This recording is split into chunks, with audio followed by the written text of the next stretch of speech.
اور شہر میں عورتیں گفتگویں کرنے لگیں کہ عزیز کی بیوی اپنے غلام کو اپنی طرف مائل کرنا چاہتی ہے اور اس کی محبت اس کے دل میں گھر کر گئی ہے،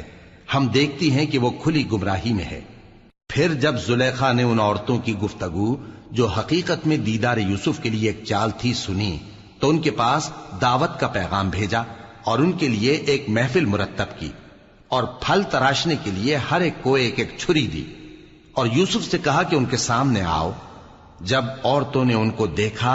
تو ان کا روب حسن ان پر ایسا چھا گیا کہ پھل تراشتے تراشتے اپنے ہاتھ کاٹ لیے اور بے ساختہ بول اٹھیں کہ اللہ پاک ہے، یہ آدمی نہیں، یہ تو کوئی بزرگ فرشتہ ہے۔ زلیخا نے کہا تو یہ وہی ہے جس کے بارے میں تم مجھے تانے دیتی تھیں، اور بے شک میں نے اس کو اپنی طرف مائل کرنا چاہا مگر یہ بچا رہا، اور اگر یہ وہ کام نہ کرے گا جو میں اسے کہتی ہوں تو قید